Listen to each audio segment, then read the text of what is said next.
maybe an explanation or an apology combined. I'm late because I was on a fence and I didn't know whether to get this side or that side of the fence. And it took a while to decide. And the decision was there's going to be past times where I could just summarize, or past times that I can read, and I decided I'm going to mostly read because the details are so sweet. Vishwanath Chakrabarti Thakur, pastimes of Radharani. So,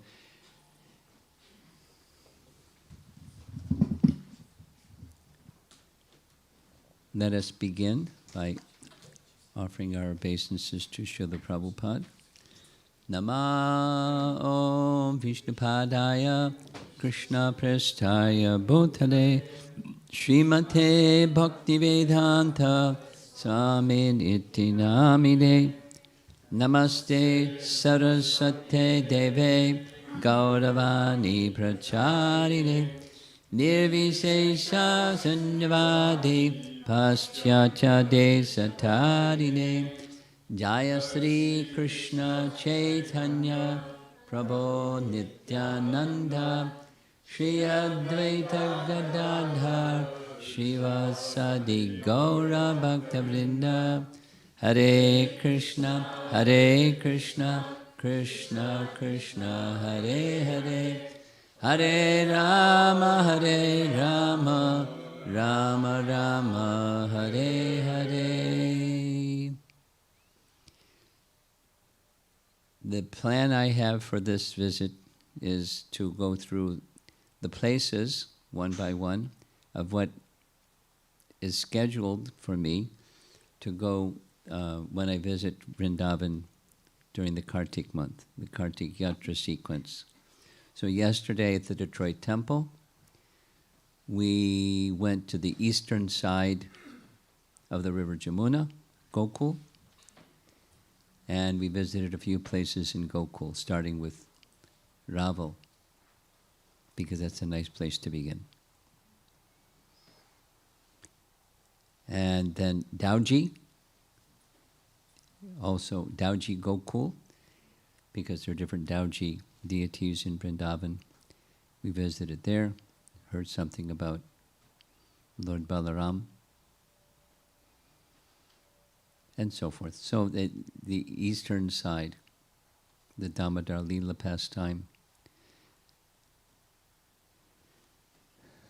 So now, the plan is, as is planned for me at least, the very next day, Radharani's place again. Yavat. And in that direction, Yavat, Tirkadamba, Nandagaram, Pavan Sarovar, Vrindakund. So that's how we'll spend some time this evening. When you think of Yavat, when I think of Yavat, you can't extract anything from Yavat from Srimati Radharani. It's the place of Srimati Radharani, as is Raval, the place of Srimati Radharani. Now the history is interesting. The history is, it's also known as the place of Jatila,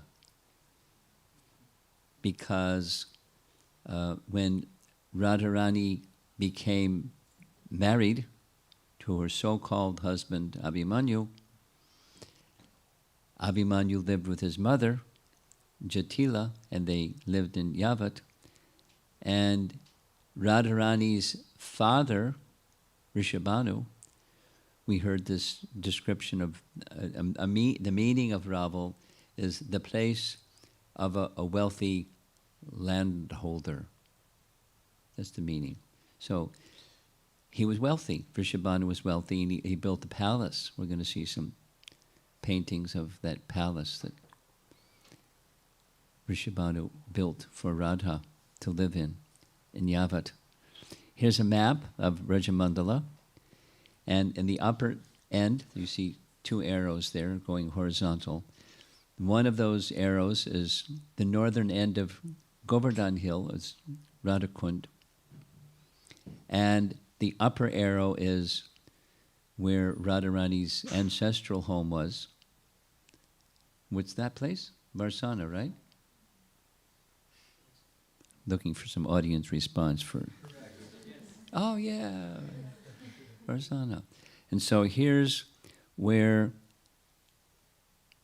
Yavat is geographically, to the east of Varsana and north of Radhakund.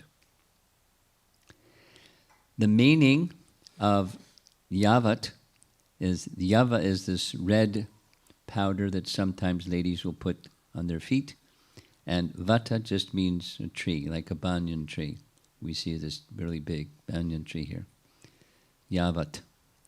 Here's the train station, and Yavat.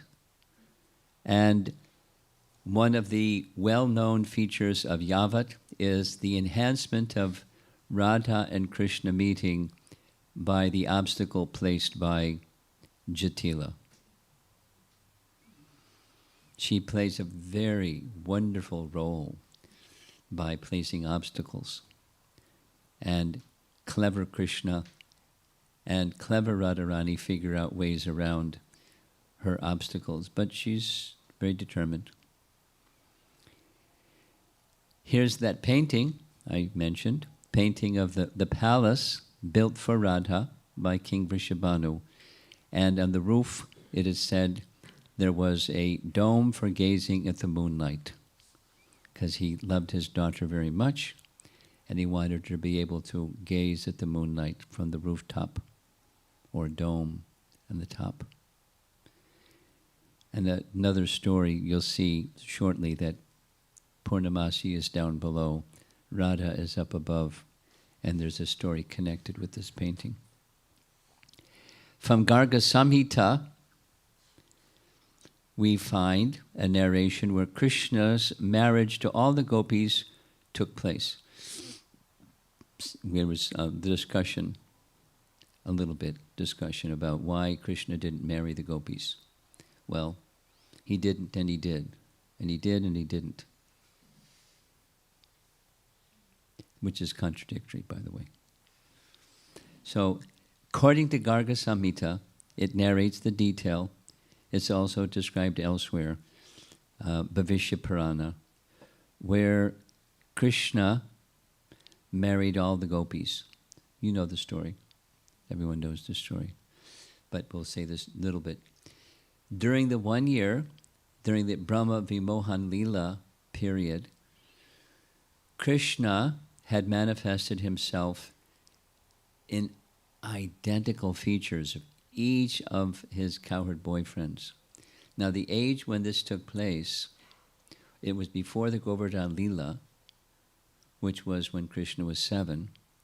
So it's sometime in the range when Krishna was 5 or 6.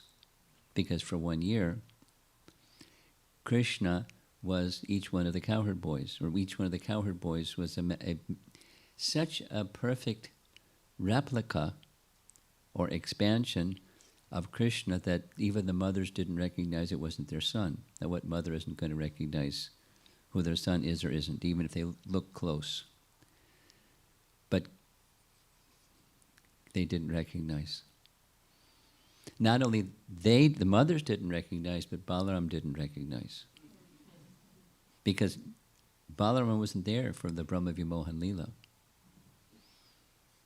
And for a whole year, this nice description, towards the end of the year, Krishna started pulling back the Yogamaya curtain, and Balaram started seeing things, and he started putting 2 and 2 together, and then he asked Krishna, are these your friends, or are these you? Krishna smiled and explained everything.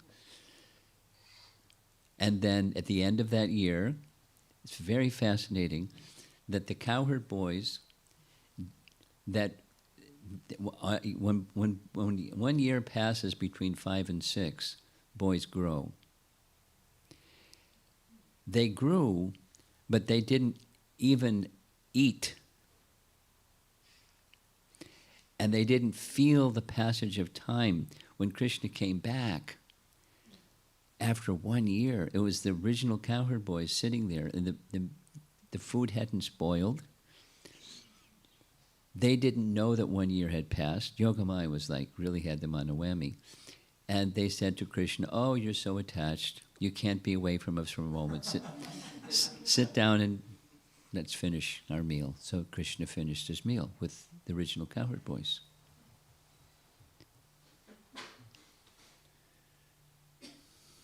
So during that 1 year, according to Garga Samhita, an arrangement was made by Krishna, with approval of Purnamasi, that each one of the cowherd boys would marry one of the gopis. So the cowherd boy that was Abhimanyu married Radha. But it was only a so-called marriage and all of those things. Then Mukhara, we heard about Mukhara yesterday. We're going to hear some more about her today. Mukhara was the grandmother of Radha. Radha's mother, Kirtida. Kirtida's mother, Mukhara. And according to the history, Raval, because it was Raval, where it became the place of a wealthy landlord or landholder, it was Mukharavali, named after Mukhara. But when Krishna was born, Mukhara took up the service of being Mother Jasoda's nurse, which means she then became Krishna's nurse, or one of the persons who took care of Krishna. But exactly Radharani's grandmother. So when there was worry about Kamsa, this is found in Vedanta Madhava, which is a very interesting narration. We read some of it yesterday, of how Radharani and all of the gopis became queens married to Krishna in Dwarka. And I didn't go through, I plan to go through that this evening. Scriptural references where it's written and described and our acharyas write. It's very lengthy. Say it slowly. Each of the gopis have expansions of themselves. And their expansions of themselves are queens of Krishna in Vrindavan, in Dwarka.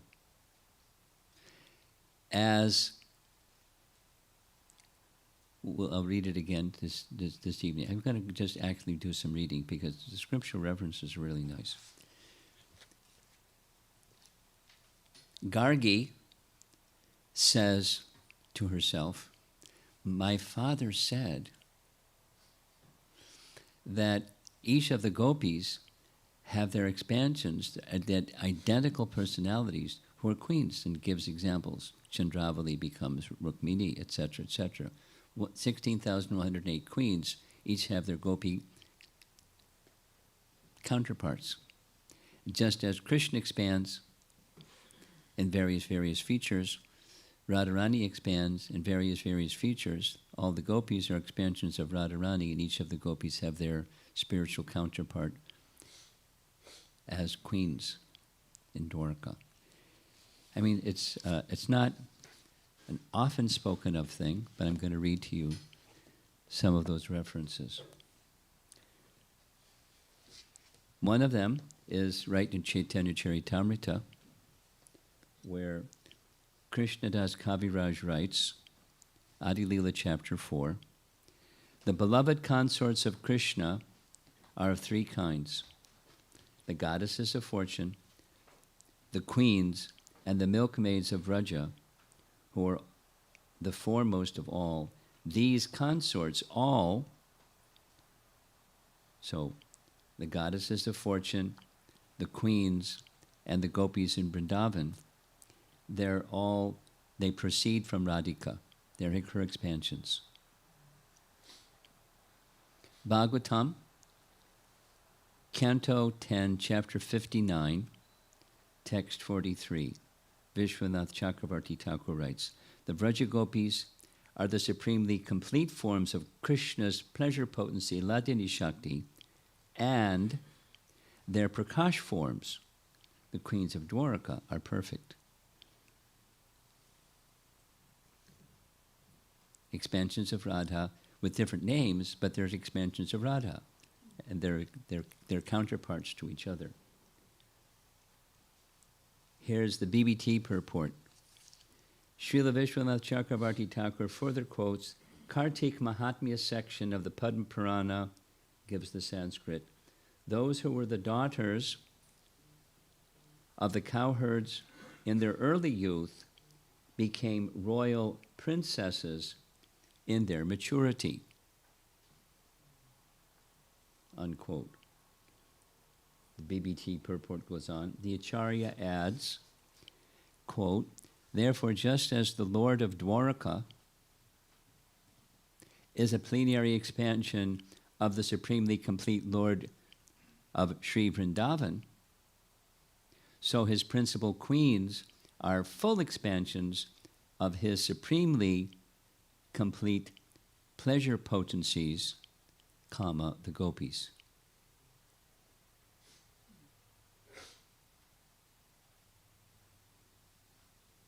Lalita Madhava, Act 1, Scene 1. So this is early, Act 1, Scene 1.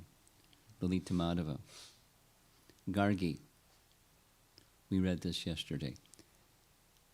I have heard from my father's mouth that although the gopis, headed by Chandrabhanu's daughter Chandravali, and the Dwarka queens headed by Bhishmaka's daughter Rukmini, are expansions of the same spiritual potency, nevertheless, their forms are separate and distinct.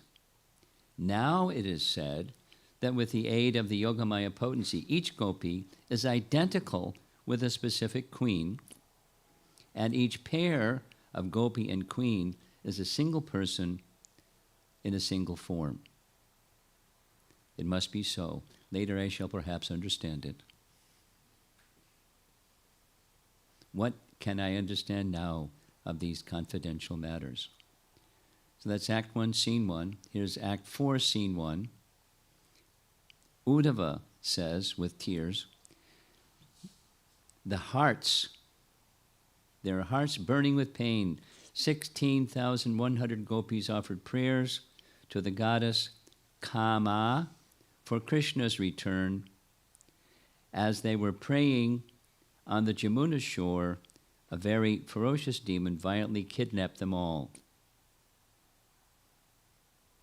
And the next verse says, of the 16,108 gopis, not a single one is still in Braja. They were kidnapped. Desiring, feeling separation from Krishna. They were kidnapped.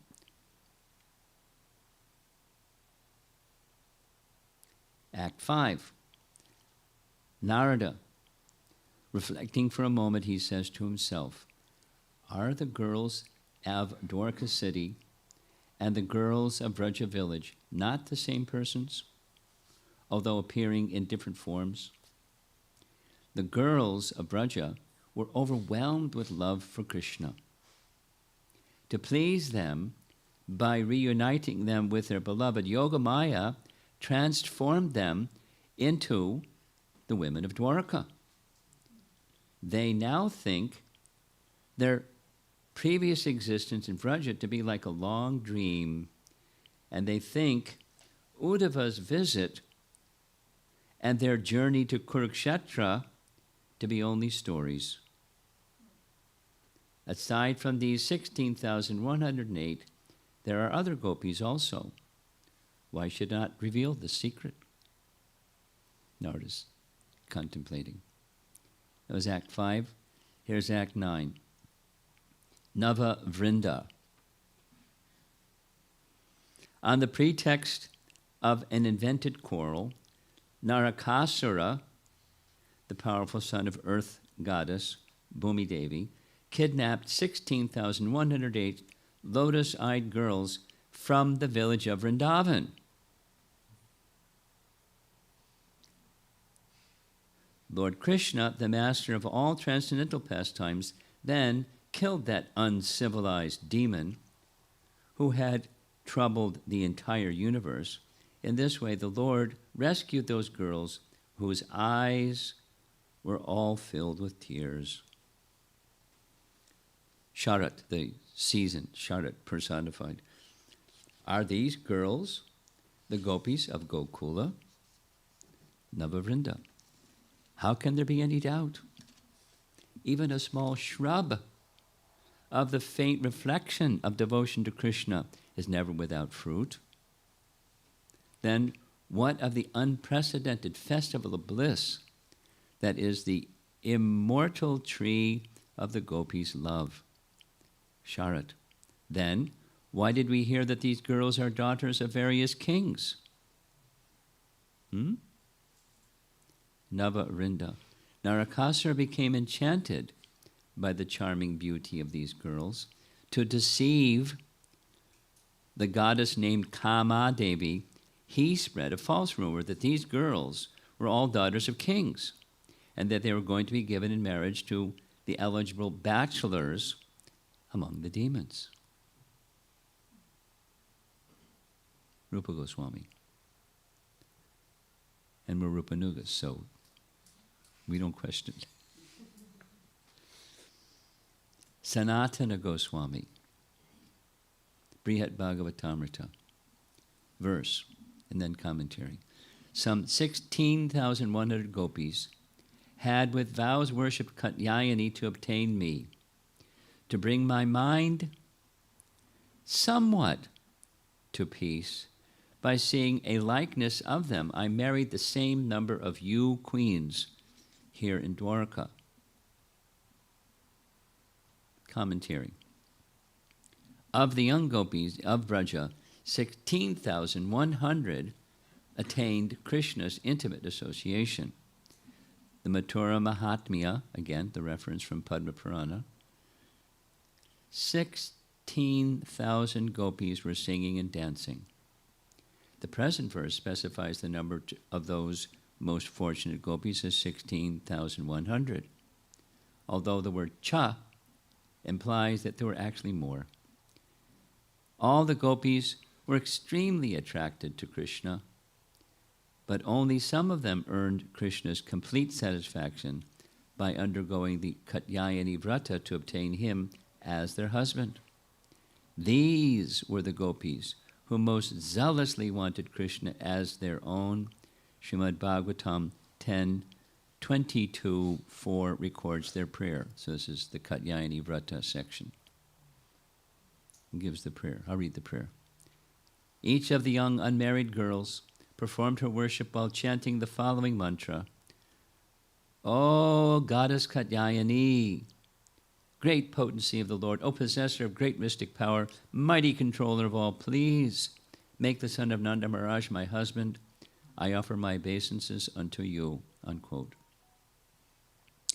And then commentary continues. No one can match the gopis' attractive sway over Krishna, but Krishna accepted his queens as substitutes in his pastimes at Dwarka. The principal queens of Dwarka are in fact direct expansions of the principal gopis. So it's a mystery. I mean, it's mysteries within the mystery, within the mystery, within the mystery. But so I decided to do some reading of these explanations of these mysteries. So this lady here, this is Jatila. No, this is Mukhara. And now there's some nice pastimes that take place at Yavat. Something? I have a question, but I'm wondering if you could ask now or if I should ask later. I'm game. This is a very creative, spontaneous group, I think. So I'm ready. I was just curious about this, because I've read this explanation about when expanded himself as though the cowherd boys. That then during that year, all the cowherd boys got married. I was always curious: is it ever said that Krishna himself also married, or It and doesn't if say. okay? I was always curious about that. Doesn't say. Stay curious. It's a natural question.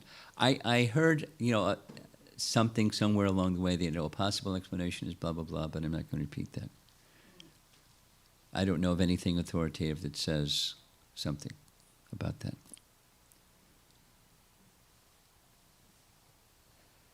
This is from Bhakti Ratnakar. What's Bhakti Ratnakar? Bhakti Ratnakar is a devotee who's taking two other devotees to all the places of Braja and describes them. So one of the places they visit during that tour is Yavat. And when he's describing Yavat to his tour group, he speaks of a Kokila Lila that takes place near Yavat.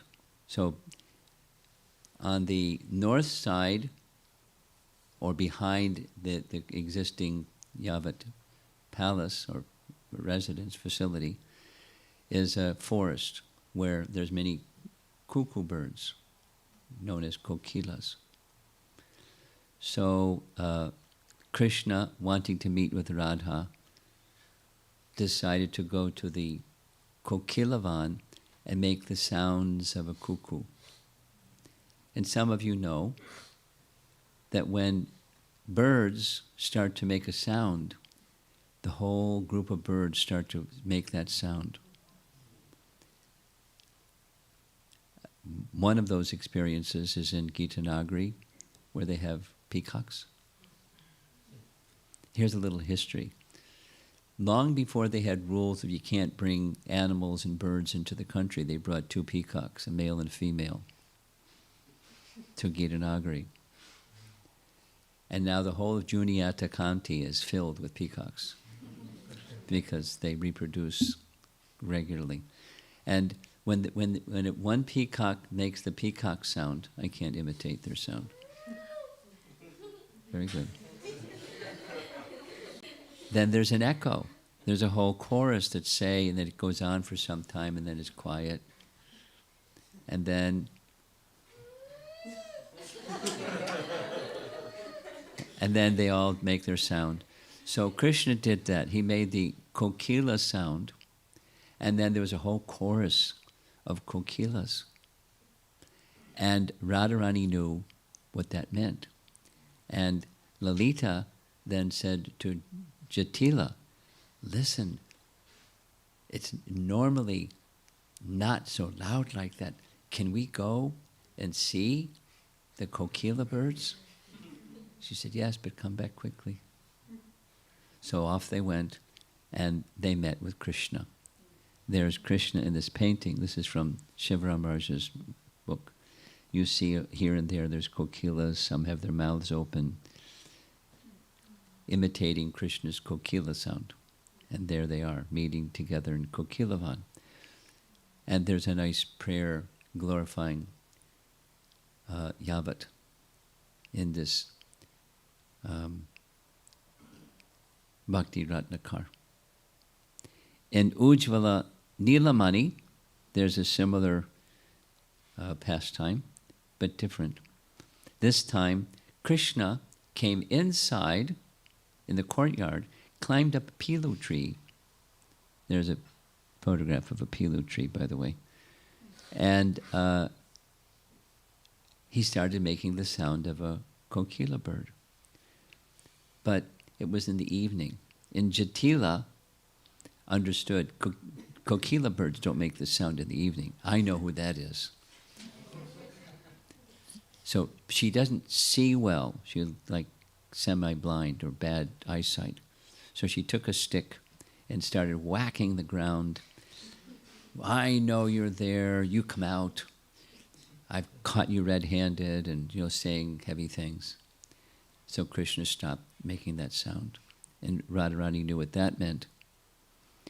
And she then decided that she would just lay underneath the pilu tree and wait to catch Krishna red-handed. In course of time, she fell asleep.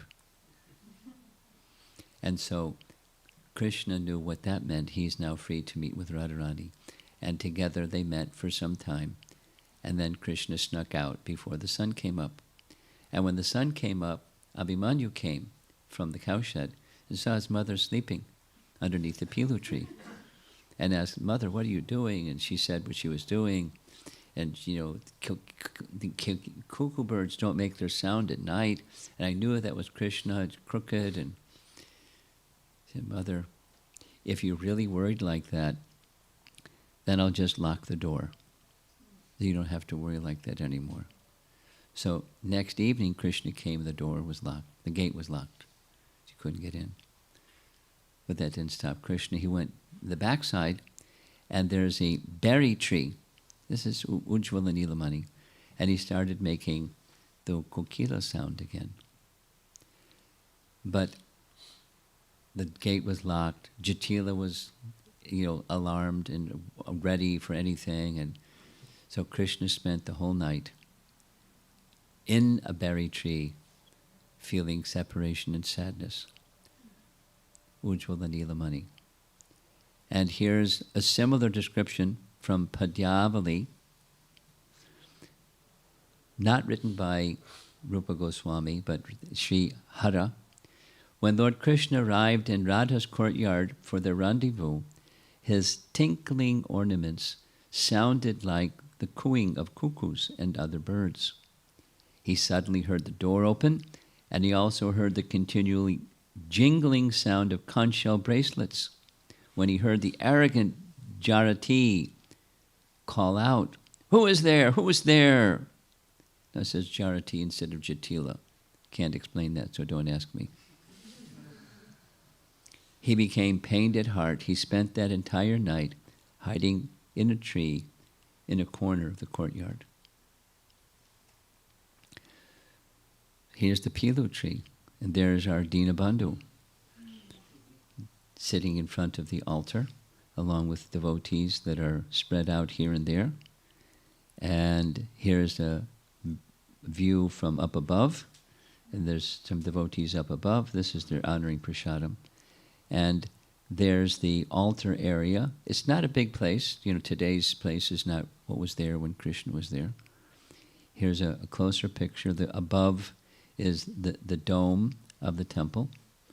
Here's a photograph that was taken about 3 days ago. During this period of time, it's still the rainy season, so it's not mobbed with people. Although I was told this year in Vrindavan, there's many times more people in Vrindavan because the pandemic has mainly lifted, so the place is swarmed with people. So here's the altar area, and here's a very recent photograph of the deities, Radhakanta. Now notice the photograph of Gaurnitai in the background. So that's, the ISKCON presence. And here's another older photograph of Radhakanta. Very, very beautiful deities. Now going back many, many years, there was, over on the side, very neglected area, was some neem figures of Jatila in the center, Katila, her daughter, and Abhimanyu, her son.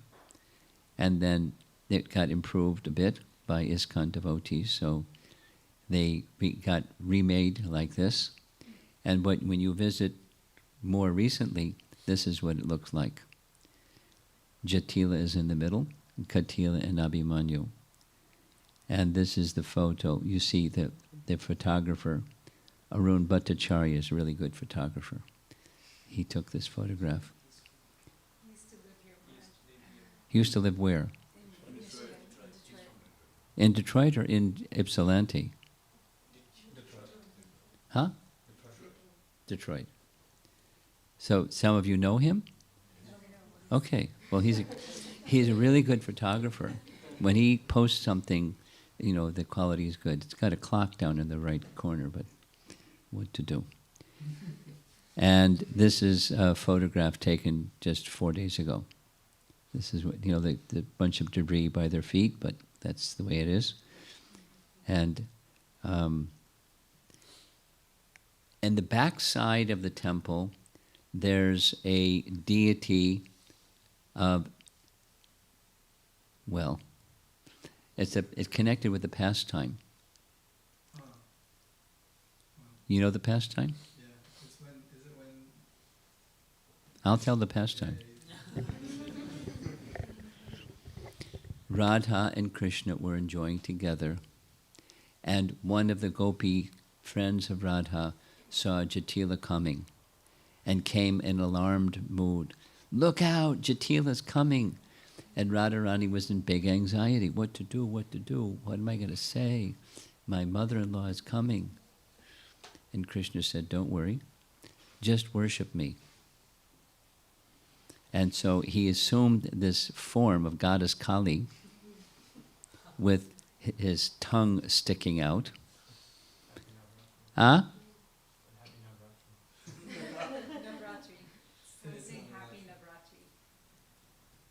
So here's again Arun Bhattacharya's photograph. This is the same place, but now they had them in a cage, and a bunch of debris by their feet, and a bunch of tattva photo by their feet.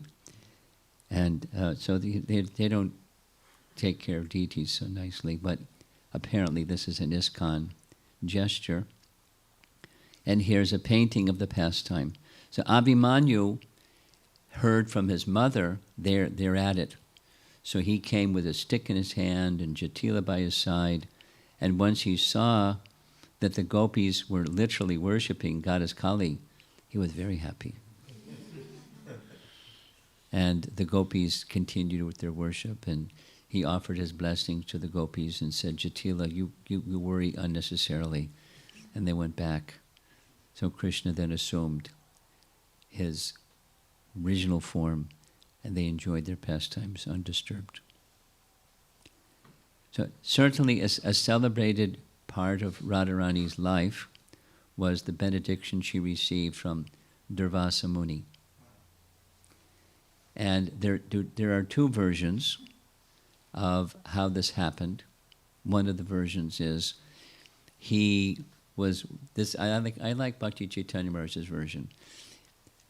The gopis were walking together in a field, and lo and behold, here comes Durvasa Muni. And they recognized him, and they immediately ran and paid their obeisances before Durvasa Muni, who was very pleased with their submission, and said, I would like something to eat. Can we do some service for you? Yes, yes. I would like something to eat. They looked at each other and said, well, we're off in the field here, but we can run back very quickly to our homes. We'll prepare something and bring it quickly. Is that okay?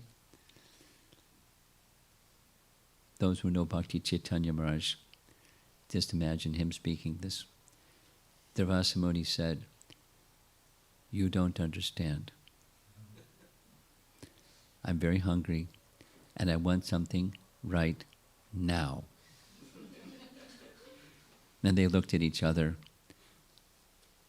Radharani reached down, took some dust from Vrindavan, mixed it with some water, made some dust biscuits, and offered them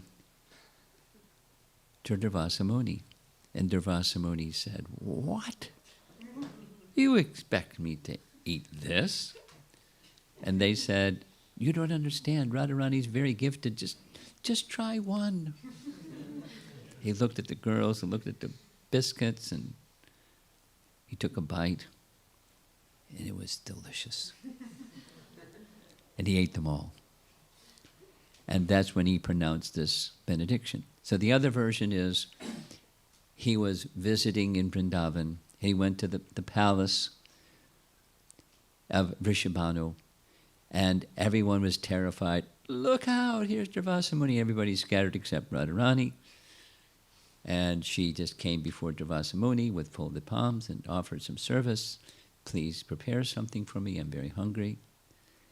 And he was so pleased with her, he gave her the benediction. By my mercy, whatever you cook will be more delicious than nectar.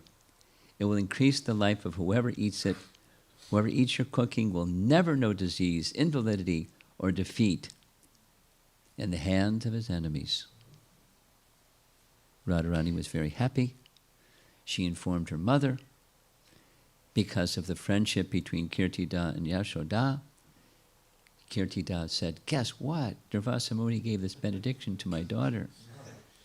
And Yashoda then immediately, she was just a little girl, before she was anything, married in any of that stuff, can you have your daughter come and cook for my son so he has all the benefits of this? You know, another benediction was, everything you cook, it will never be the same thing twice. Anyone that cooks knows that doesn't happen. You make something nice and you want to do it again, but it's never the same. So, Kirtida agreed, and from that day, Radharani went every day to cook for Krishna. So every day, in the morning, early in the morning, before the sun came up, the gopis would go off happily and insist there was a separate kitchen just for Radha to make Krishna's breakfast with everything that she needed, all the ingredients and everything, and she prepared Krishna's breakfast while Nanda and Jasoda, Nanda and Krishna were taking their bath in Pavan Sarovar. We're going to visit, if time permits, we're going to visit Pavan Sarovar also and hear some nice pastimes there. And when they came up, Radharani's cooking. There's a very beautiful painting which I didn't put here, but Radharani's looking to see, as Krishna is eating, how he's responding to the food that she cooked.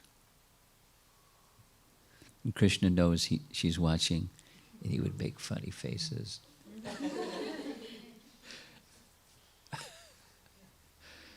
Loving exchange between the two. There's a nice narration found in Nectar Devotion. You know this story. It's right in Nectar Devotion. Krishna one time came as a disguised as Abhimanyu, and he was enjoying with Radha inside the Yavat palace. And while he was inside with Radha, enjoying pastimes with her, Abhimanyu was coming back.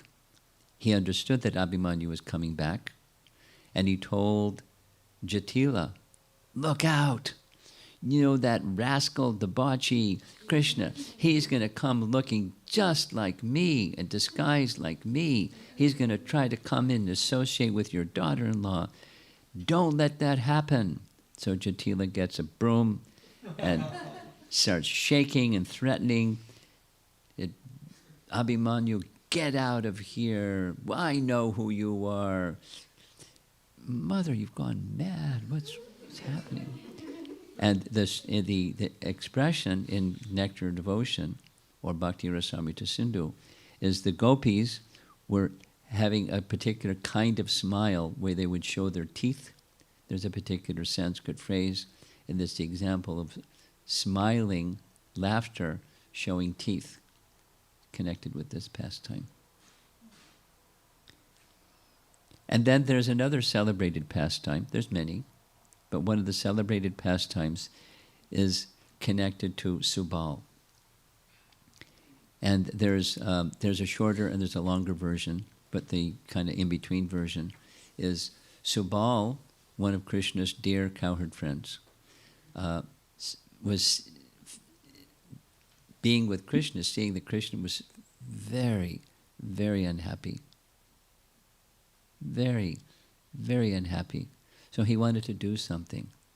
And he knew why Krishna was feeling this way, that he was being checked from visiting Radharani in Yavat. So he came up with a plan. He didn't inform, this one version, he didn't inform Krishna. He just decided he would dress in such a way that he would be able to meet Radharani carrying a message from Krishna. So he went to Yavat, and Jatila, just outside the door, saw him coming. Uh-oh, this means trouble, because he's the dear friend of Krishna. So Subal, when she challenged him, what are you doing here? He said, I'm looking for one of my calves, and I believe the calf went into the courtyard of the home. May I go look for my calf? Yes, you can go look, but hurry up. And don't linger. You can leave right after you find the calf. So he went inside, and he didn't go find the calf. He went to find Radharani.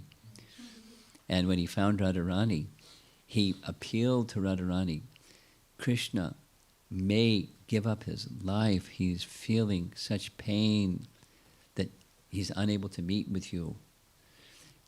I have a plan. So the mood of Radharani shifted to feeling sorry for Krishna or wishing to relieve Krishna of his pain. But how can I get out? Because Jatila is right by the gate and she doesn't let me go anywhere. He said, my plan is we can change clothes. My features, or my complexion and my features are enough like your, and Jatila doesn't see very well anyways. She won't notice. You take my turban, this is the turban, and you wear my garments, and I'll wear your garments, and she won't know the difference. Radharani said, but our bodies are different. That's okay. You take the calf and place the calf across your chest, and just walk out and say, tell Jatila you found the calf and everything is okay. And so Radharani left and said, using Subal's voice, she said, I found my calf, thank you very much. And then the description is she went to where Krishna was. She wanted to test Krishna's feelings. When Krishna saw Subal, who was actually Radharani, Subal, who was Radharani, said, I couldn't succeed. I had a plan, it didn't work. Radharani can't come to see you. Krishna just broke down and started crying. And Radharani was then so relieved to see the intensity of Krishna's love for her. So she took off the turban, she dropped the calf, and she revealed that she's actually Radharani. So they were very happy being together, united again. And then the conclusion of the story is, how did Subal leave? Because Radharani is gone as Subal, and now Subal's there as Radharani. I forget how the story ends. Does anybody remember how the story ends? I never heard beyond that. No, there's a beyond that. There's Subal, I forget. I'll find out. Before tomorrow evening, I'll find out. He says something, and it works out. So, some paintings of the pastime. Now, in ISKCON temples, this isn't one of these conventional stories, but ISKCON devotees have picked up on it, and many of our temples, I don't have the photos of where they have Radha Krishna deities and Radharani is holding a calf.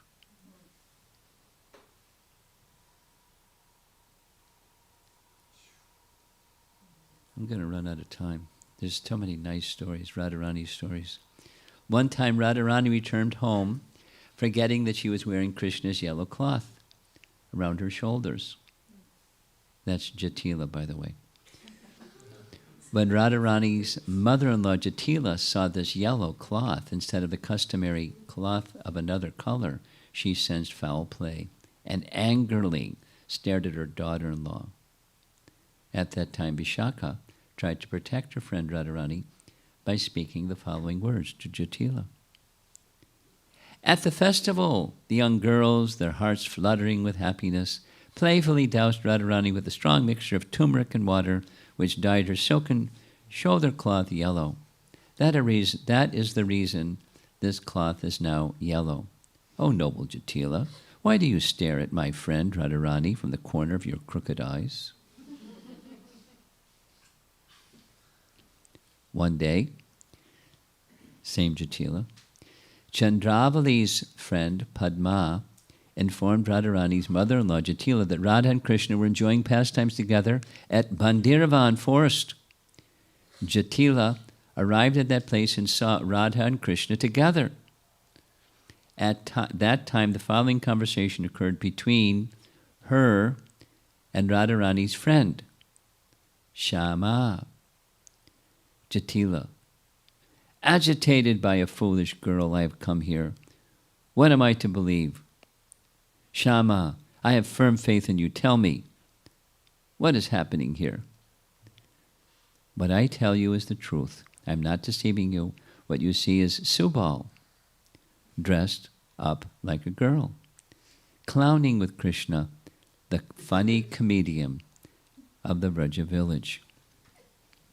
So this is the place, the Bandiravan forest, and there's, of course, the pastime where a Bandiravan forest is the place, one of the places where Krishna and Radha married.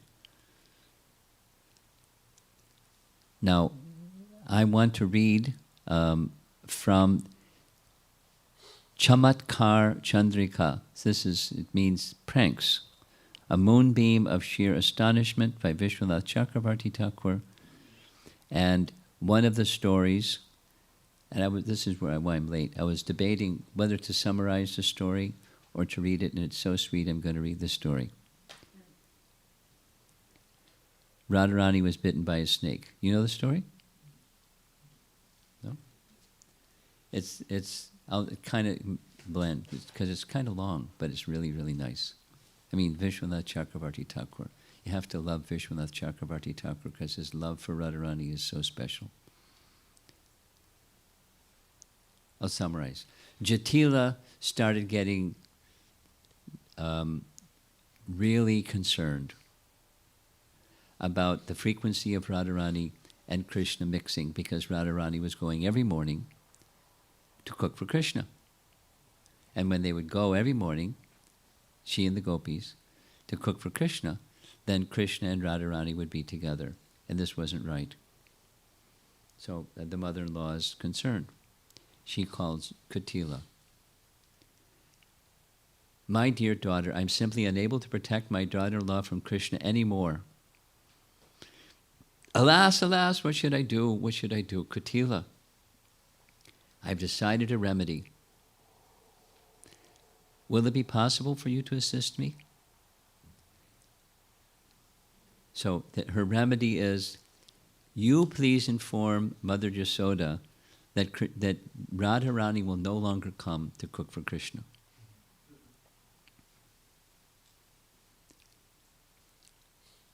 Kutila says, my dear mother, it won't be possible to confine your daughter-in-law at all.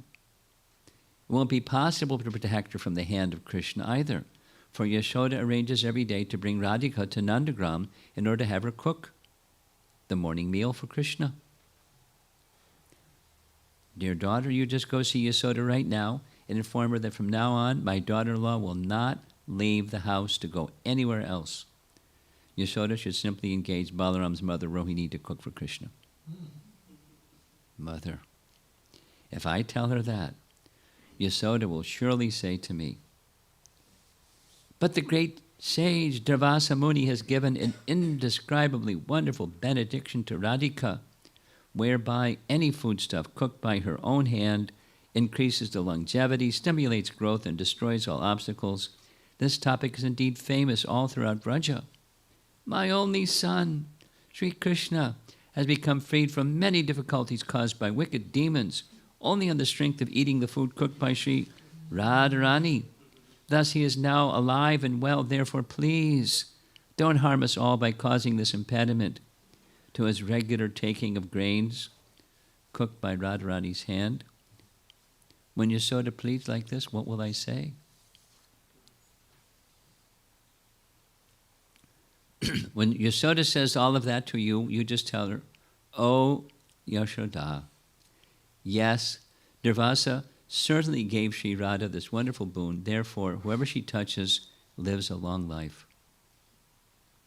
Oh, knower of all the rules of proper social conduct that goes on about it's bad social conduct for a young girl to regularly go to another man's home and cook for him. It's unacceptable. tell you so to all these things. And if she is still desirous of feeding her son, Radharani's cooking on a daily basis, then Dhanishta can come from Varsana and every day, from Nandagram every day, and 3 times a day, take cooked food from Radharani to Krishna. That's the answer. So she sent Katila, who was to inform Yashoda of this decision. Radharani, meanwhile, feeling separation from Krishna, becomes very feverish. So the gopis, in attempting to cool down her fever, make a bed of cool lotus leaves smeared with sandalwood pulp and camphor. But as soon as she laid down on that camphor lotus petal bed, it all withered and became embers by the heat of her fire of separation.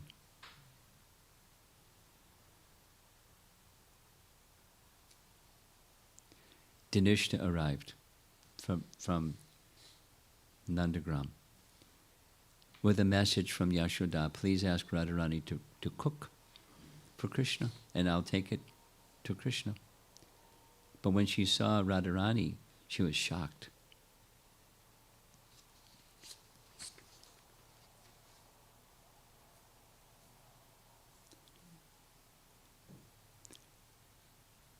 She's fallen unconscious. Lamenting in this way again and again, Dhanishta went close to Srimati Radharani's bedside.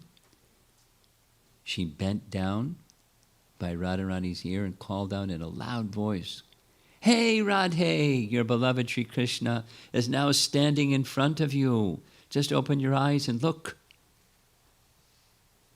She was unconscious, but she opened her eyes. And Dhanishta said, "Radha, Krishna is not able to eat properly unless he takes the food grains which are cooked by you. For this reason, Yashoda has sent me to you. Please make him some sweet balls." She gets out of bed. She was feverish, burning the bed into embers. And she starts preparing. Calling Sri Rupa Manjari close, she says, "Rupa, Manjari, quickly prepare the stove, light the fire, and bring the cooking pot. Following the orders of Yashoda, I will now prepare and send eatables for Krishna. Dear girlfriends, rather than the usual quantity of sweet balls that I make every day, I'll make 4 times that amount. Don't worry at all about my ill health." Radharani went to the stove and started preparing. Everyone was astonished to see the transformation. Then comes the intrigue. Lalita said to Dhanishta, is this going to change? There's poetry. Here's some of the poetry. Will profuse rain fall from the cloud combined with lightning?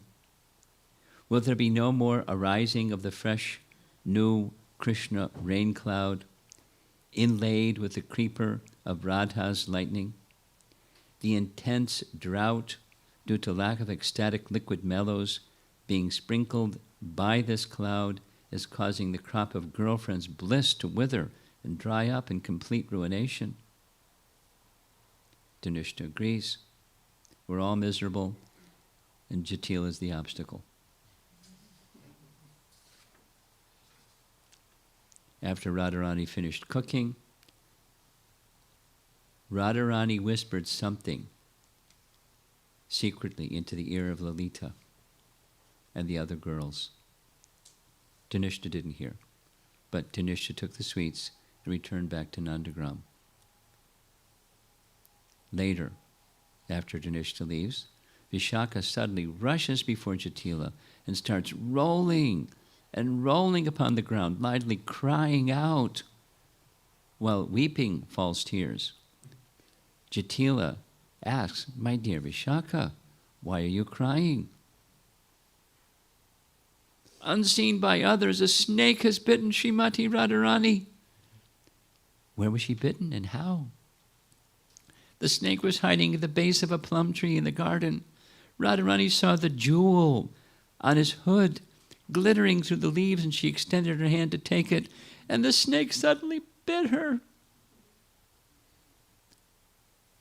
Jatila, alas, alas, a thunderbolt has struck me on the head.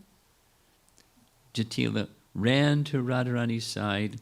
She looked at Radharani. She was sprawled out on the floor, trembling and gasping for air. She's a really good actress.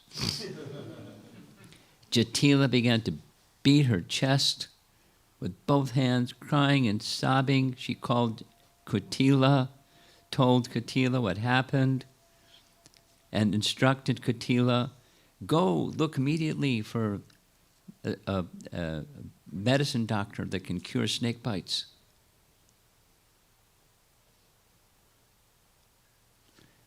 Jatila turns to Radharani. Oh, dearest daughter-in-law, how are you feeling right now? Radharani.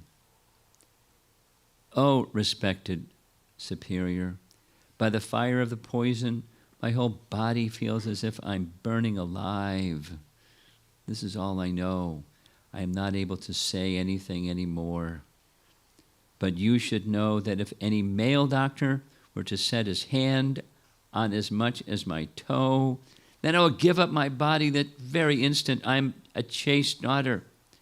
Therefore, my strict vow stands firm. Jatila pleaded, don't be like this. We have to cure your snake bite. Radha replies, then I will give up my life right now before your very eyes. Just you watch. But I am not able to follow your order at all. Jatila became even more perplexed. What to do? Where do you find a snake bite doctor that's not a man?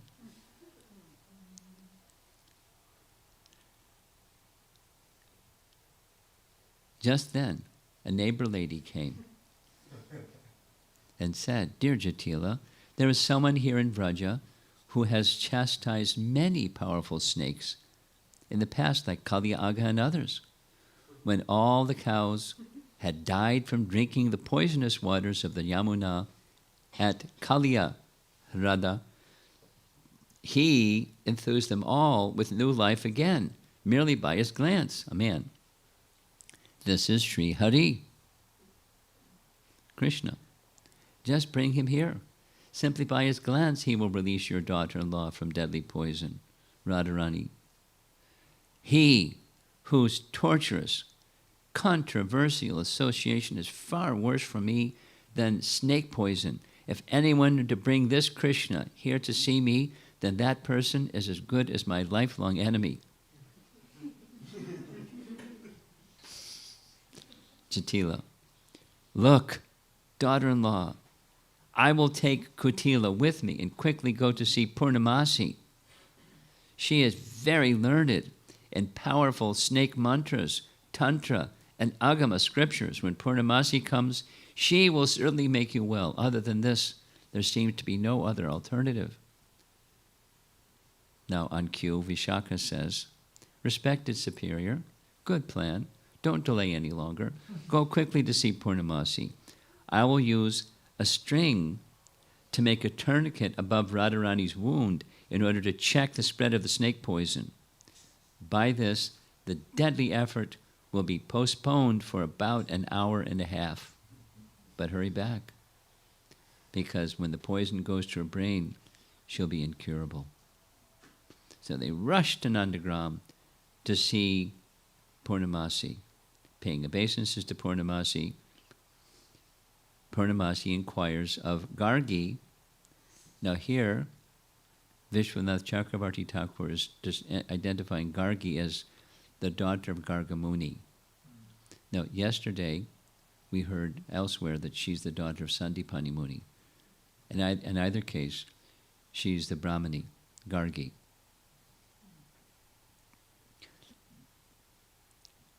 Oh, Gargi just happened to be visiting me right now. My dear Gargi, did you learn snake mantras from your father? No, I haven't learned them, but my little sister has. Purnamasi, where does your little sister live? And what is her name? Where can she be found now? Gargi replies, she has come from her mother-in-law's house in Benares and is now residing at her father's house in Mathura. From there, she has come to visit me just yesterday, my younger sister. Her name is Vidyavali, and she is in my house around the corner right now. Krishna. Hearing this, the old woman Jatila becomes incredibly anxious and totally desperate within her heart. With a tear-soaked face, she exclaims to Gargi, "Oh, Gargi, I have fallen down at your feet. Please come along with your little sister Vidyavali to my house and purchase both me and my son with the nectarian blessing of your causeless mercy." Purnamasi then instructs Gargi, "Gargi, please take Jatila and Kutila to your home around the corner, satisfying Vidyavali with your requests, and bring her to Yavat. For certain, she will make Radhika free from the deadly snake poison." Very involved. It's easier to just do the gloss, but it's really sweet. And time is passing. Just prior to this, Gargi had already dressed up Sri Krishna in the disguise of the younger girl, Vidyavali, following the instructions of Dhanishta, so it's a conspiracy plot, and situated him within her own house. The whole prank very nicely prearranged. Gargi leads Jatila and Katila home and brings them before the disguised Sri Krishna, king of paramours. Gargi then addresses, "My dear little sister, Vidyavali." And so there's back and forth because of time. Back and forth. Vidyavali says that she can't do it.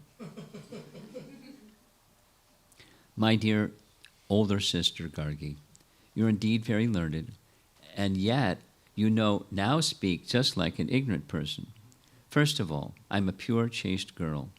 Secondly, being the daughter of a Brahmana, I have become a doctor specializing in treatment of poisons.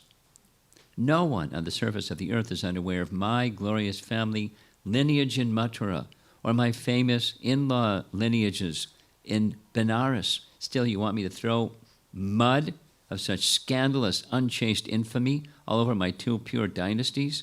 Whatever kind of loving action is that you're thinking as my older sister? I'm not able to understand this at all." Jatila whines, "Oh, please, please."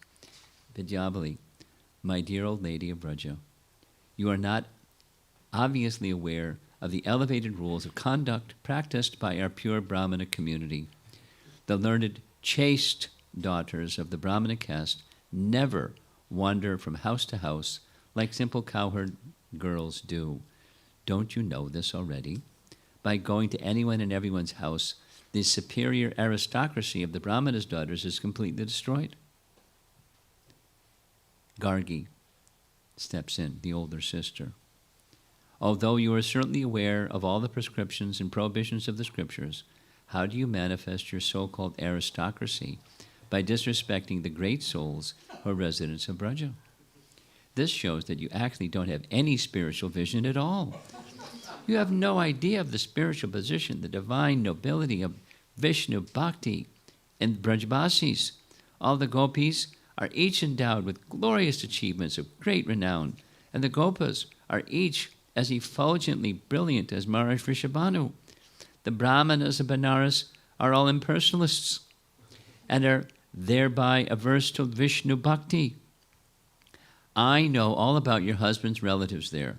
By living there in Benares and associating with such atheistic relatives, you have really become hard-hearted."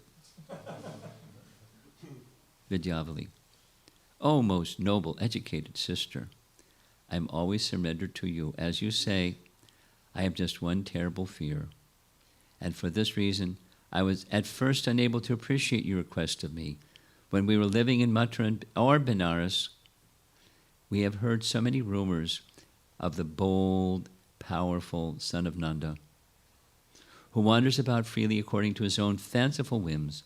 He is an extremely perverted debauchee, and he has no fear of the Brahmana caste at all.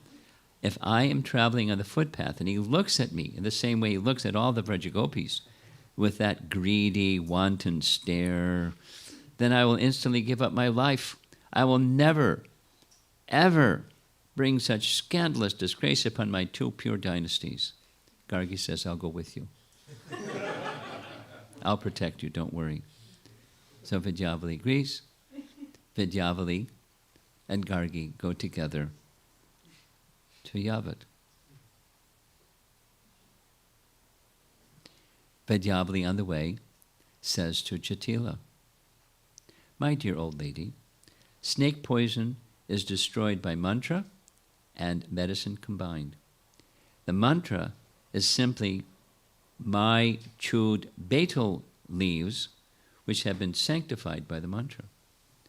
Oh, respectable superior, do you think your daughter-in-law will be able to chew that? No, Krishna is going to chew some betel and then give it to Jatila, who will then be taken by Radharani.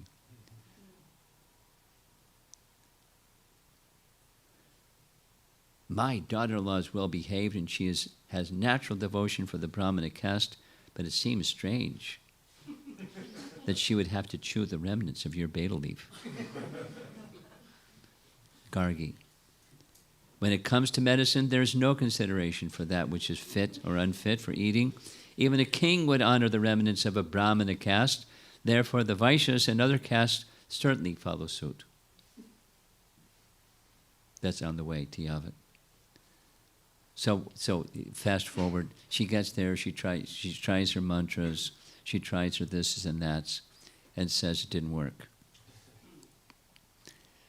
But there's a solution. And let's go forward.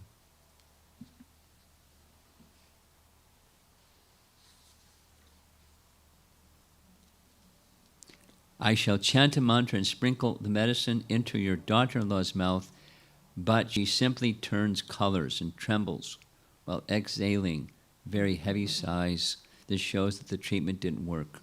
Under these circumstances, I have to try another type of treatment. Now, all of you immediately go out of the room. Locking the door from the inside, I will chant a special snake mantra. Within 3 hours, that very snake which bit your daughter-in-law will be brought here, and I will indeed speak with him. Old lady, don't worry at all. I am doing all this just to revive your daughter-in-law. I will now chant the mantra with absolute fixed attention, and I'll show you that everything will be all right within 3 hours. So they leave. She locks the door and chants the mantra. 3 hours later, they're just standing outside the door listening.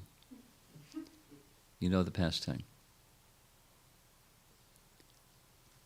Just listen to the conversation between Vidyavali and the snake taking place within Radharani's room. So Krishna makes the sound as if he's the snake. Vidyavali says, my dear king of snakes, from where have you come? From Mount Kailash. That's Dinabandhu. Under whose direction? I am carrying out the order of he who wears a crescent moon at his head, Lord Shiva. What is his order? To bite the son of Jatila Abhimanyu. What was the offense committed by Abhimanyu? Nothing at all. But his mother, Jatila, has committed 2 grave offenses unto Devashamuni, the best of sages. Then, why didn't you bite mother of Abhimanyu? I didn't bite her, for by biting her son instead, I would be able to burn her. Extremely miserable suffering and lamentation on account of the loss of her only son. This would be even greater than the burning of the poison itself. Then why have you bidden Radharani? By the power and influence of the boon of chastity given to the supremely pure Radharani by Durvasa Muni, the husband, Abhimanyu, had become free from all obstacles. Thus, by biting his dear wife, he would certainly die due to lack of life. This is why I have bitten her today, and tomorrow morning I will bite Abhimanyu anyway. In this way, Jatila will burn miserably in her old age, lamenting bitterly over the loss of her dear son and matchless daughter-in-law. This is my purpose. Oh, king of the snakes, what were the two offenses committed by Jatila unto Devas, the best of the sages' sake? Devas was born as a plenary portion of Lord Shiva, and Lord Shiva considers Lord Hari to be his own worshipable Lord. Lord Hari's plenary portion is Sri Krishna, against whom Jatila spoke some false, scandalous blasphemy. This was the first offense. The second offense is that Jatila confined Srimati Radharani indoors, thus placing a deliberate obstacle in the way of Krishna's taking regular meals. Due to the set of these two grave offenses, made Jatila perpetually cry miserably here in Braja, along with her daughter Kutila, over the loss of her dear son Abhimanyu and her dear daughter-in-law Srimati Radharani. So they're all hearing this from the door. Jatila bursts into tears, crying and crying, "Oh, my son! Oh, my daughter-in-law, the source of my very breath! May you both live long lives. How can I hear of anything other than this?"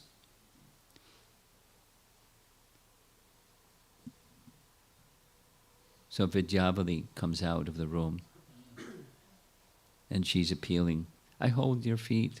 Please pacify the king of snakes somehow or other. I promise that I will never, ever place any more obstacles before Srimati Radharani. I will personally see that she goes to Nandagram every day just to cook for Sri Krishna's meals. And when she returns home after finishing her cooking, then I will bow down and offer Durvasa Muni hundreds and thousands of obeisances while praying, 'Oh, best of the sages, please forgive my offense.' On one side, my intelligence has become dull due to becoming senile in my old age. And on the other side, I am known to be quite crazy anyway. Therefore, please do not take my offense seriously. As for my daughter Kutila, she is really dull-brained and foolish. She continuously causes trouble and pain from my well-behaved daughter-in-law for no good reason at all." Hearing the statement of her mother, Kutila then falls on the ground, offering obeisances unto the snake, while loudly exclaiming, "Oh, king of the snakes, please forgive us. Please be merciful," etc., etc., etc. Dearest Vidyavali, your knowledge is glorious, and your wonderful achievement today is glorious. By thus reviving Srimati Radharani, you've certainly attained vast pious credits. Kutila whispers something into the ear of Jatila. "O mother, give Vidyavali the necklace of Srimati Radharani as a reward." Jatila, "Oh daughter, what are you saying? Why just her necklace? Today, all of Srimati Radharani's ornaments should be given as reward to Vidyavali." And then Jatila says to Radharani, "Daughter-in-law, now that you are so healthy and happy, just give all your ornaments to Vidyavali with your own hand."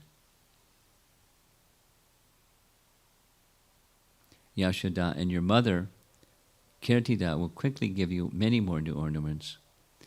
Saying this to Srimati Radharani, Jatila then says to Vidyavali, "My dear Vidyavali, Jatila says, my daughter-in-law will now decorate you with her own hand, using her own ornaments. For my sake, don't you object at all, just remain silent." Then Radharani decorates Vidyavali, who is Krishna. with cloth and ornaments while thinking to herself, this is the end, he who is never able to enjoy me right in front of my own girlfriends, who are all just like my dear life itself, he who is never able to subdue my aggressive, unfavorable, fickle nature and make me into a submissive, agreeable gopi. Oh my goodness, this Vraja Kishore, most beloved, more dear than even millions of hearts, is now enjoying me just as he likes, without the slightest opposition at all, right in front of my mother-in-law and sister-in-law. I have no opportunity at all today to manifest my uppity nature. I somehow become completely submissive. Anyway, let it be.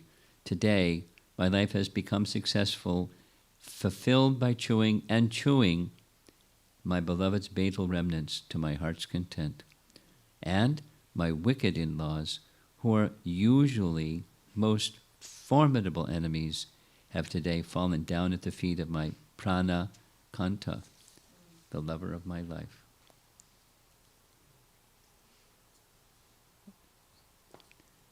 And we've run out of time, and there's a lot more to go.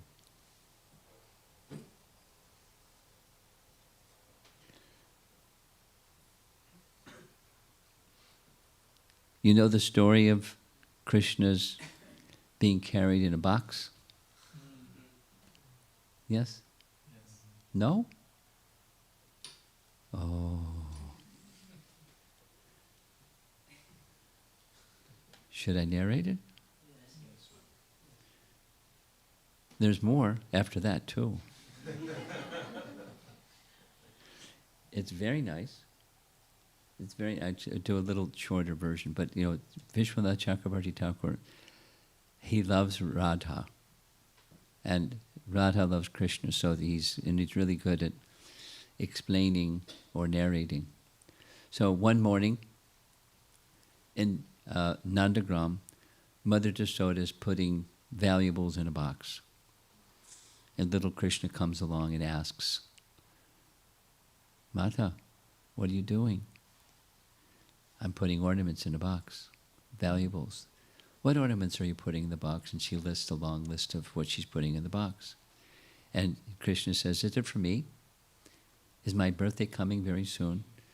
And she said, "No, it's not for you. I've already made a box for you and for Balaram." "Oh, Mata, who's the box for?" And you're a very talkative little boy. Why don't you go find your father?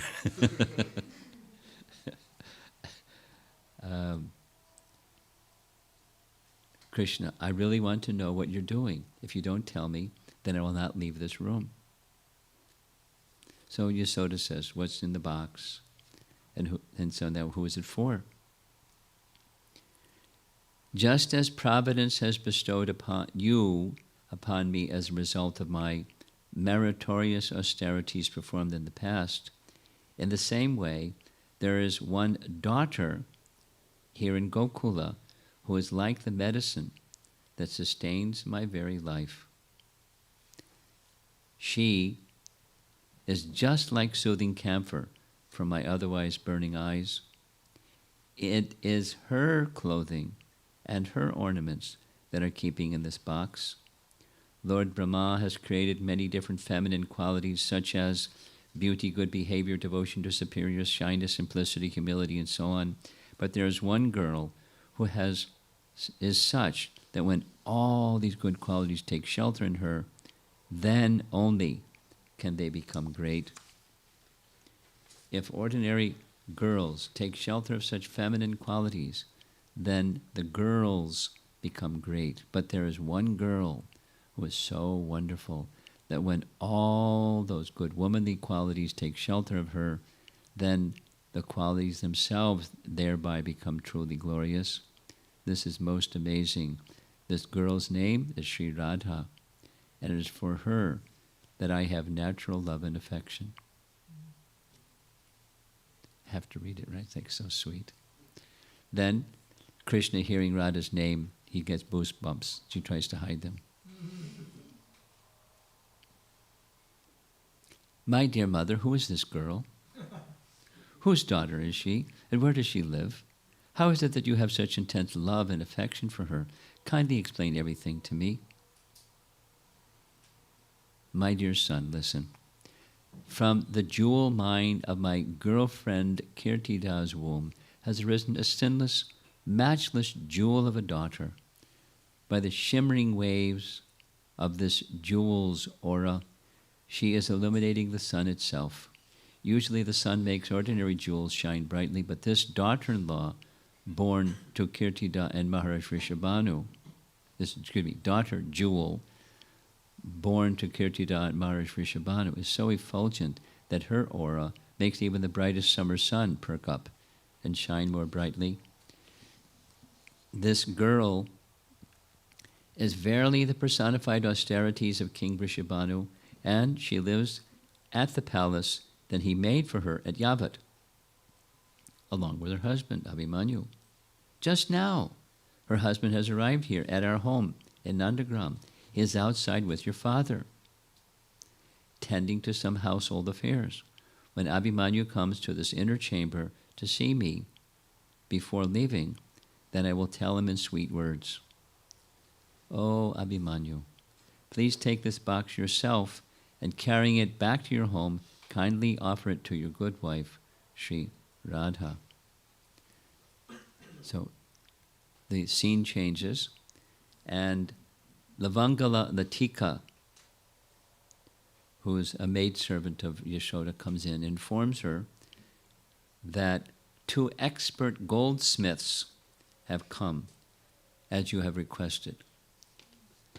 So Yashoda says to Dhanishta, "I have to go now. You please keep careful watch over this box and make sure everything is safe until I come back." And she leaves.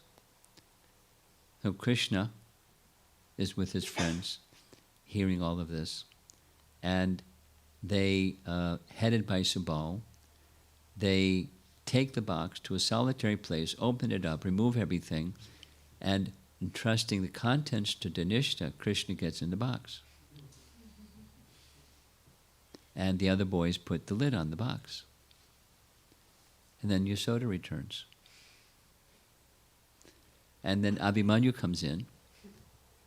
And when Abhimanyu comes in, she gives him, there's a refrain that appears 3 times in this. There's a little saying she would like Abhimanyu to repeat when he gives the box to Radha.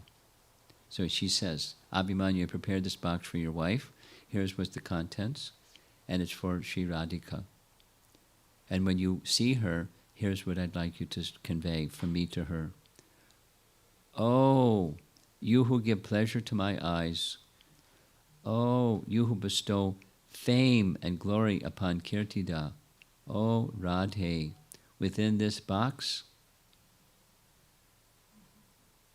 is Krishna. No.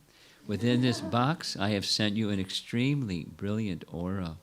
It consists of ornaments just befitting your body, and I'm sure that you will cherish them to the utmost. But all of these dear things, by all of these dear things, may you become radiantly decorated every day, thus achieving great fortune and happiness. May you become enthused, O Radha, with newer life forever and ever." Abhimanyu is really happy. He's kind of a materialistic guy. He's thinking, now I'm wealthy, and I can buy so many cows, and I'll be, a competitor in the wealth department here in Braja. So he's carrying the box on his head, and he's thinking all the way, oh, good fortune has come my way. And Krishna's inside the box giggling. Just like my friend Govardhan Mala, I will have the goddess of fortune fixed permanently in my home. So he gets to his home and introduces to his mother Jatila what he's brought and says, here's the prayer. So he says the prayer again. I'm supposed to say this to Radha. Hearing all this, the foolish woman Jatila becomes blissfully overwhelmed and begins to think of herself. She's like her son, but a little different. By the power of great fortune, A wonderful thing has happened today. Upon attaining such a matchless gift, my daughter-in-law will now become very pleased with my son Abhimanyu. The mother-in-law's sentiments. Jatila openly laughs and says, my dear son, this box is so heavy that even myself, your wife, and your sister Katila together could not possibly lift it. Therefore, you kindly lift it and bring it to Vrishabhanu Nandini's bedroom, placing it upon the raised platform there. Once it is there, then she can quickly and easily open it up and see all the wonderful gifts and dear ornaments inside. Abhimanyu follows the order of his mother, brings it into Radharani's room, and then repeats what the message, third time, message from Yasoda to Radharani.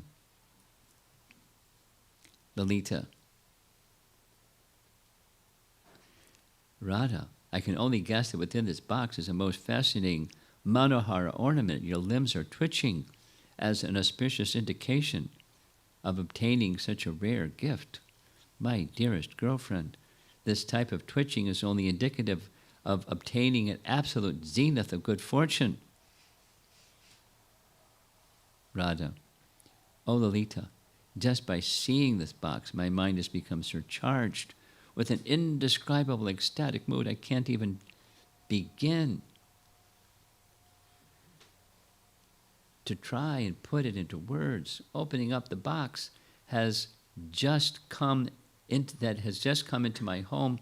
I will now see what jeweled ornament is inside that will bestow such good fortune upon me. They're conversing like this. The girls are wondering, what's in the box? What's in the box? And they open the box. And there was what they see. Krishna comes out of the box. Seeing him there, instead of valuable clothing, ornaments, and cosmetics, all the girls exclaim, aha! Oh my goodness! What is this? Oh! As they clap their hands, joyfully laughing and giggling. Krishna, the abode of all artistries, feels fully satisfied in his own prestige, exhibiting majestic motions of such mild and gentle manner. Lalita then says to Radhika, oh Radhe, this so-called decoration that has come is indeed glorious. Your husband who brought it is also glorious. Sri Yashoda who sent it is also glorious. And her message to you, O Radhe, may you become decorated by that which I am sending, is also glorious. And this house, the place where this box is sporting, is also glorious. My dear friend, Sri Radhe, you have been ordered by Yashoda. You should become decorated by that which I have sent. That order was also repeated by your husband and mother-in-law. Therefore, strictly following the order of your three superiors, proclaim your own ideal behavior to the world by such practice of righteous etiquette. In other words, just become decorated with the jeweled ornament that was sent in the box, and thus dutifully honor the order of your three superiors. Radharani becomes embarrassed. She blushes, and then in a moment she says, my dear Lalita, a rascal, thief, has stolen all the clothes and ornaments that were given to me by Mother Yashoda. Taking them out of the box, he has kept them in some other place while keeping himself within hidden. Go right now and explain all this to my mother-in-law Jatila. And quickly, bring her here. Lalita. Oh, clandestine rendezvous lover of Radha, rascal, carried by Abhimanyu. This is the same Lalita that said the other things. You rode on Abhimanyu's head in order to rendezvous with his own wife, Sri Radhika. By doing this, you are desirous of seeing the earth become completely bereft of all chaste women? Well, all right, what's done is done, but now you should immediately return all the clothes and jewels that you stole from inside the box. If not, then by bringing Jatila here, I will expose the real truth of your fame and glory. Krishna says, my dear Lalita, your girlfriend Radharani is very crooked, and she is extremely skilled in serving her own selfish purposes. I entered this box while playing at home, and your girlfriend sent her husband to forcibly carry away me and her box, bringing me here just to be framed with this bogus accusation. And then the story ends. My dear Radha, I became fascinated by smelling the natural wooden fragrance of this box, sending all of the items it contained to you via Dhanishta. I then climbed into the box just to make myself nicely scented. Right at that moment, your husband happened to come along by chance and brought me here. Pranks. It's the title of the book. So now, 8:22.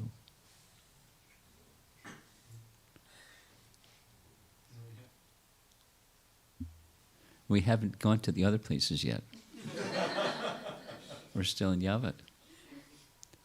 Here's another nice Yavat story. This is quicker. This is the Gauri Kund story.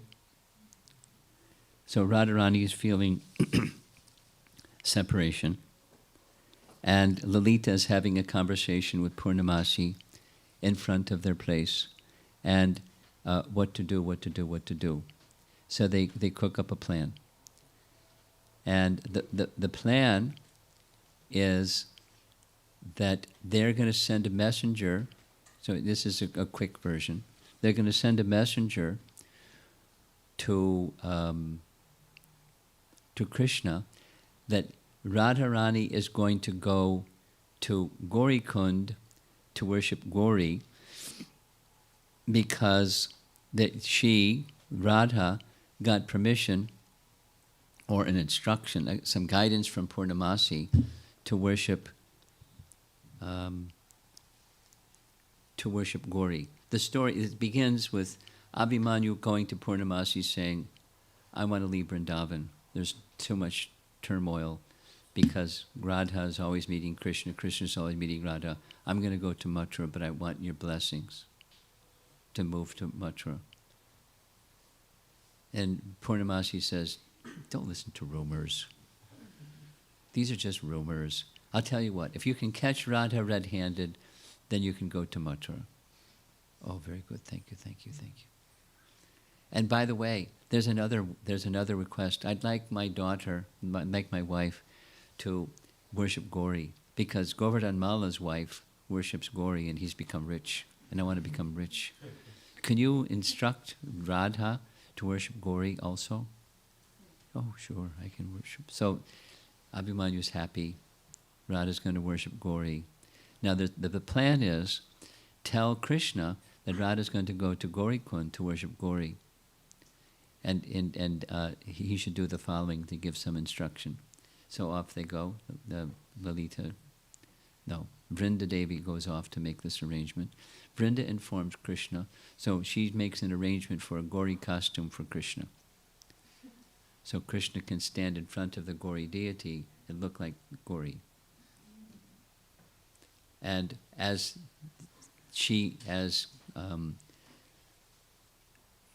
another discussion with Lalita and Vishaka, and they say that very soon, Krishna is, Chandravali today is going to go to her parents' home, from her family home. And so Krishna meets them on the way, and it's very involved. So Krishna meets them on the way and starts teasing Chandravali, and Chandravali becomes upset. Chandravali's mother-in-law happens to come along and sees Krishna teasing Chandravali, and she scolds Krishna very severely and takes Chandravali back home. Now, Padma thinks that Radharani's friends tipped off Chandravali's mother-in-law, so she wants to get back. So Padma goes to Jatila and says, Radha's meeting with Krishna at Gauri Kund. I mean, there's details and details. So Jatila gets ready to catch Krishna red-handed because she knows that Purnamasi said, if you catch them red-handed, it's okay, you can leave Braja and go to Mathura. So they want to catch Krishna red-handed, meeting with Radha. So there's an interlude in the course of Radha going to Gauri Kund to worship Gauri. Krishna sees Radha, and he has some exchange, and he, says some funny things, and Radha doesn't like what he says, and she goes off in a huff. It's a mood changer, is where the commentary says. And so then Krishna meets up with Vrinda, and he gets in his Gauri costume. And Krishna then stands in front of the Gauri deity, looking like Gauri, but the Gauri deity is behind him. And at the very same time, so the gopis are there worshipping Gauri, and Jatila and Abhimanyu come. Aha! We caught you red-handed. And there's this, you see Madhu Mangal in the front with his pile of ladus. And so there's this exchange with the Gauri deity.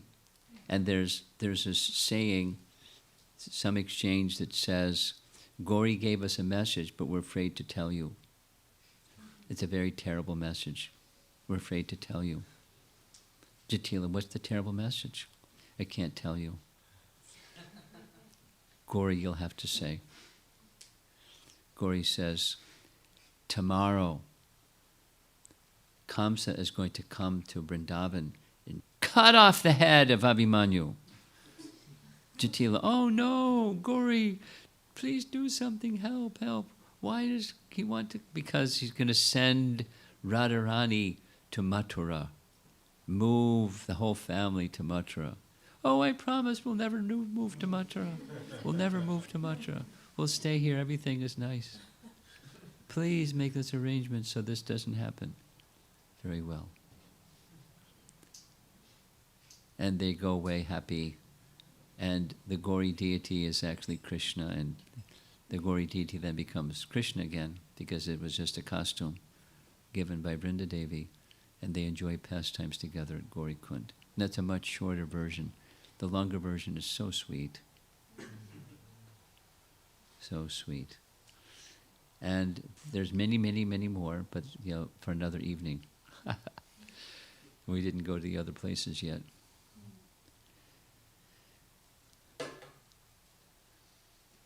Meditating, I mentioned this yesterday. I'll mention it again. I like. In Bhakti Rasamrita Sindhu by Rupa Goswami, he's describing the bhakti process. And in describing the bhakti process, he starts with sadhana bhakti, and then he moves on to raga nuga bhakti.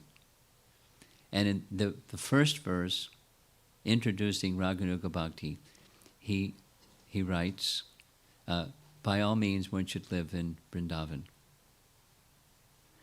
And Jiva Goswami writes a commentary saying, by all means one should live in Vrindavan, and if you cannot live in Vrindavan, then at least in your mind you should reside in Vrindavan.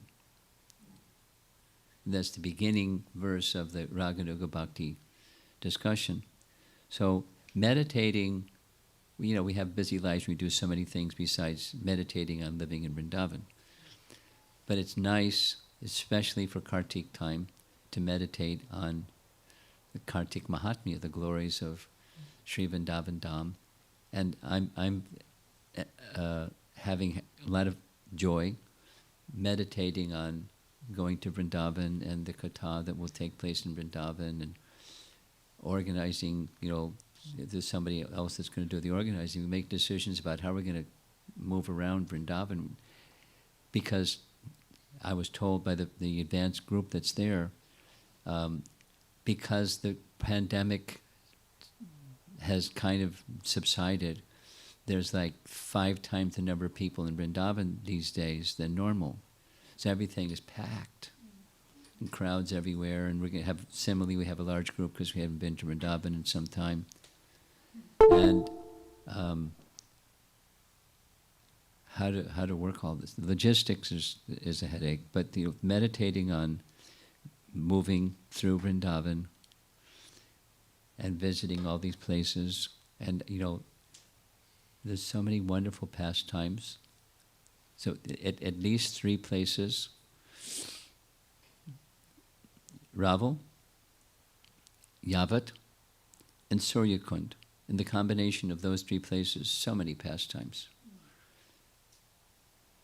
So I haven't gotten to the stage of figuring out how am I going to just narrate like I just did the Gaurikund, just like packed, or somewhere, the full thing, or somewhere in between. But just meditating on the pastimes. It's very sublime. So that's what the rest of this visit is going to be in the Detroit area. And then up until I go to India, we're going to be doing the same thing, different places, different parts of that visit. And so I hopefully it'll encourage you all to do more than what you have been doing in preparation and anticipation of the Kartik month coming. And get absorbed.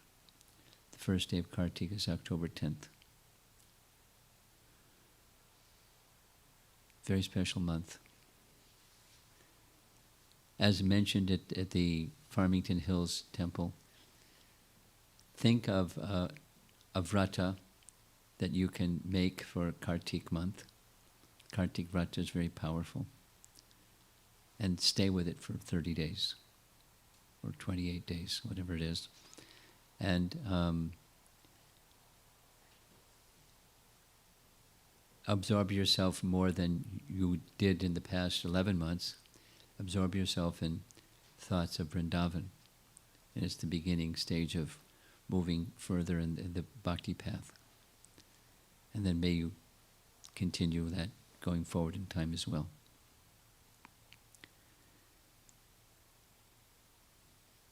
Any discussion? I mean, how you can discuss something about this, but comments?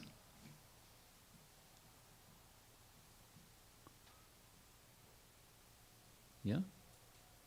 I was wondering, since you said Abhimanyu was, or Krishna expanded as like the cowherd boys, and Abhimanyu was Speak born. slowly, please. You said when Krishna expanded himself as the cowherd boys during the Brahma Vimohan Lila, when he expanded himself as Abhimanyu, he married Radharani. Intuitively, I'm just commenting on your question. I haven't read specifically, maybe somebody here has, I haven't read specifically that during that 1 year, that's when Krishna, appearing as Abhimanyu, married Radharani. I don't think Abhimanyu is one of Krishna's close friends. I think No, but there's a lot of friends. Yeah. But whether he's a close friend or not, the boys married Gopi. So your point is, he wasn't one of those boys that was off herding cows with Krishna. Yeah, Abhimanyu was still there, so he wouldn't have doubled as Abhimanyu. Interesting. Yeah, so when did it happen and how it happened? Yeah, I was going to ask if that means like Abhimanyu and Krishna have like Sakya ras, or No, it doesn't mean that. Okay. Doesn't mean that.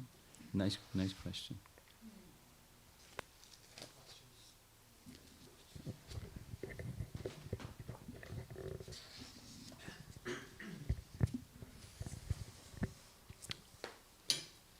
I'm wondering, where is Vraja? Where? Yes. Geographically? Sure. You know, if you get a Google map out, where is it on the Google map? Is that what you're asking? Yes. Yeah. I don't know. There are so many names and places, but I don't know what to make of them or how to Well, I can make a suggestion. Get out a Google map, and Google in Braja or Google in Mathura, because that's the capital. And around the capital is Mathura district, and Mathura is the capital, and Braja is very close. It's within Mathura district, very close to Mathura. So Google Mathura if you want to know where it is in relation to the rest of the state of Uttar Pradesh. You can find Mathura easily, and it's just in the precincts of, it's the countryside of, the agricultural land of the Mathura capital. Got it. Thank you. Okay, behind you.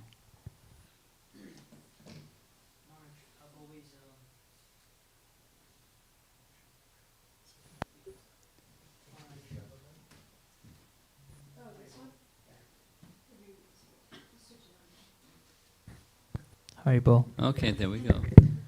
I'm usually quite loud, but we'll use a microphone. Okay. Maharaj, I always wondered about Jatila and Kutila, because we hear that in the spiritual world, the husbands of the gopis are like an Abhiman. They don't actually exist, just like the demons.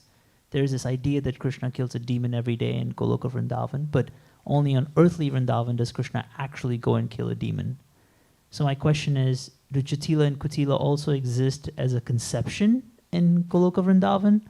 Or are they actually the eternal associates of Krishna who don't just appear in Boma Vrindavan? Does that make sense? Yeah, the question makes sense, but you ready for a unsatisfying answer? Sure, I'm ready for any answer. There's a lengthy explanation given by Shivaram Maharaj that there are actual demons in Goloka. And, with scriptural references, and you know how Shivaram Maharaj writes.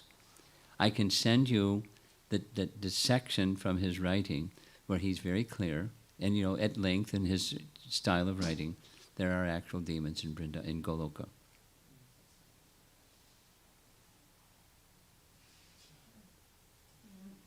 Now, that's different than what we're used to hearing. There's no demons in Goloka.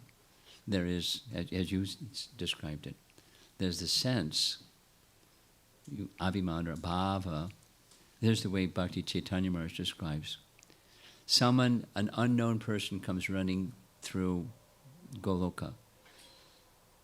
Look out! Arista's coming! Arista's coming! And they run through, and everyone's like, oh no, Arista's coming. And Arista doesn't come. The person's unknown, they just disappear. There's no demons. But there's the bhava, so the people take deeper shelter of Krishna. The bhava of deeper shelter. That's his way of explaining. So what you're saying is another one, and what Shivaram Maharaj writes is another one. So there are different views on the same subject. And I haven't heard anything about Jatila Katila, but I imagine it's, something quite similar. It's, the pastimes that Krishna performs in Boma Lila are very attractive because it has features that just are not there in Goloka. There's the bhava or the abhiman, but there's not the pastime. So, I don't know this, it's directly responding to your question. I've not read anything on that topic. Intuitively, it would seem that that's likely, but I've not read anything from our acharyas on that topic. And there are different views even about demons. And I'll send you, if I remember, you send me a note to remind me, and then I'll remember what Shivaram Maharaj, because I extracted it from his book, his writings on this topic. He's pretty clear. There are demons in Vrindavan, in Goloka. Never heard it before. nor have I read it elsewhere. But he has his references, and his the explanation. So I told you it won't be satisfying. I'm excited now. Just as there's lots of such things where there's contradictions and no apparent resolution to those contradictions. In Queen Kunti's prayers, there's a series of prayers where she says, "You're filled with contradictory characteristics." And then she lists some of them. And they're contradictory. They're very clearly, but there is resolution of contradictory characteristics as Krishna has unlimited potencies. By his potencies he can appear like this, and he can do that. And they're all flowing from his inconceivable, unlimited potencies.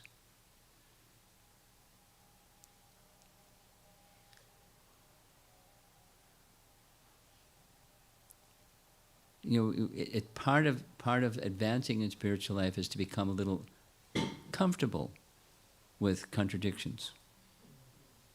And even, where persons who write about Krishna speak something different. And it's quite okay. It's quite okay. Here's one. There's a classic example that's often referred to where in Bhagavad Gita, where chapter 1, verse number 9 or something like that, where Sanjaya is describing to Dhritarashtra the armies assembled. And there's a particular word, the Sanskrit word I can't remember, where the two acharyas, Baladev Vidyabhusan and Vishwanath Chakravarti, indicate its opposite meanings. No, was Baladev Vidyabhusan faithful to Vishwanath Chakravarti Thakur? Yes. He presents the term 180 degrees opposite. The verse is saying the armies on this side were unlimited, and the other verse says they're limited. Sanjaya reporting to Dhritarashtra. It's just in Bhagavad Gita, chapter 1. Then what to speak of Jatila and Katila in the spiritual world. It can be different opinions. It's quite okay.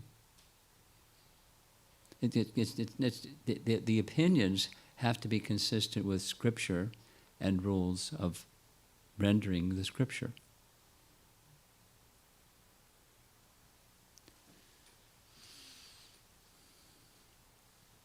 So unless I've read something, I'm hesitant to comment on something because we just, hear from our authoritative sources. Like, are all the gopis queens? That's a new one. When I came across that, it was like whiplash. And how that happened is differently described, even by our acharyas. But there's some consistency about the queens in Dwarka are gopis. And one of them we read. There, there's others of how that happened. But that seems to be a consistent. So, lots of mystery.